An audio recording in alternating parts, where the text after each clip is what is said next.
So the nominees are in. The nominees are in. So Pro Football Focus is Sam Monson. He does a good job for Pro Football Focus.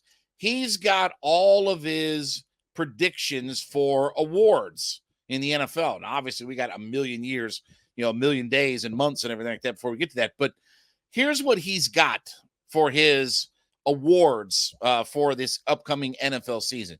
So he's got Pat Mahomes as the MVP of the league. This one's a little bit strange, but he's got Garrett Wilson of the New York Jets being the Offensive Player of the Year. Not really sure why Mahomes wouldn't be the Offensive Player of the Year as well, but okay, we'll let all that go. Defensive Player of the Year, he's got Myles Garrett. Now, Offensive Rookie of the Year, who's he got? Well, again, he's a guy who loves him, Bijan Robinson. He says, quote, in the game's most run-heavy offense, Bijan could lead the league in rushing as a rookie. Last season in college, he broke 104 missed tackles, blah, blah, blah, blah, blah. On top of that rushing ability, Robinson boasts exceptional hands on route running, and he doesn't need to be kept off the field in passing downs. So obviously we know all of that. But again, look, I mean, it's a Falcon that's listed in some kind of preseason award. Then he's got Defensive Rookie of the Year, and he's got Jalen Carter. We'll see how that all turns out, but that's interesting. For receiving leader, Garrett Wilson. The sack leader, Micah Parsons. Could we have drafted Micah Parsons? Anyway, all right, back to the conversation.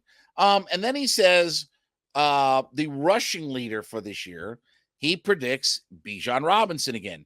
As noted earlier, the Falcons were the most run-heavy team in the NFL last season. The offense caused more run plays than pass plays. It's not likely to change with Desmond Ridder at quarterback. Robinson was brought in for what he could add in terms of value to an already potent rushing attack. We talked about, listen, take away quarterback rushing yards. The Falcons ran for more yards than anybody from all of their other positional players. He has a skill set to ensure he doesn't need to come off the field, and the Falcons have motivation to give him as much work early as he can handle. There's also a limited pool of players likely to handle the workload to challenge him. Well, see, this is where I disagree, okay? I disagree that he's going to lead the league in rushing because I don't think he's going to get enough rushing attempts on it. Again, Tyler Algier is a 1,000-yard running back. He's not going away in this offense. Cordero Patterson's going to get some carries as well. And again, they'll use some different people. Ridder will have a little bit of, a running ability in the offense. But I only say that Robinson's not going to lead the league in rushing because I don't know that he's going to get as many carries or opportunities. Now, will he get a fair amount of carries? Absolutely. I mean, again, you didn't draft him number 7 or 8 or 6 or whatever it was, to be just a third down back. He's going to have a hand. And look, I don't think they'll throw to him as much early as they'll just let him get acclimated to running the football in the NFL. Then maybe as the weeks go on, we can integrate him into all kinds of different things, in the pass game and all this kind of stuff. But I don't think that he is going to lead the league in rushing. I will say what I've said consistently is I think that Algier and Robinson both run for 1,000 yards. I think they both end up running for 1,000 yards. And where we'll probably see, the Robinson factor, red zone, receiving in the red zone, touchdowns more than anything.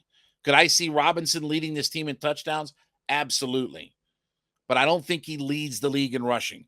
I think that there are guys that are going to just eat up carries and churn out yards. Even if it doesn't, even if a guy isn't leading the league in yards per attempt, and Robinson and Algier can run for almost 5 yards an attempt, I just don't think that they're going to get enough touches to be able to lead the league in rushing. Again, it's not a knock. It's just probably the reality of the offense. And we'll talk more about the game tomorrow. Like I said, I mean, again, how many pass attempts is Desmond Ridder going to throw? He averaged 25. We were throwing it about 22 times a game with Marcus Mariota. Ridder got that up to 25. Does that number go up? If that number goes up, you probably take away some of the rushing attempts. So, again, it's just good to see guys listed on the Falcons. And it's even funnier because of his, preseason awards and all this kind of stuff that Jalen Carter is the Defensive Rookie of the Year. And there'll be a lot of Falcon fans that are going to be watching what Jalen Carter does. If he blows up the defensive line, and obviously the Eagles need him to contribute with Javon Hargrave being gone, but if he's blowing things up and Robinson gets off to a slow start, we're going to hear a lot of that. Hey, see, you should have taken Jalen Carter. And then if Micah Parsons leads the league in sacks, there'll be one guy in the universe that's like, hey, hi, I'm the only one here talking about it anyway. So let's just revel in the fact that at least somebody is giving some credit to some Falcons players. And look, I will say, Pro Football Focus, Sam Monson, they are high on certain Falcon players, right? They love Robinson, they love Pitts, they love London. Okay? Now, what they're missing is this all has to come together to win football games. Okay? It's great that they love them in fantasy and this and that, and we can lead the league. Okay, let's win football games. I'm not worried about,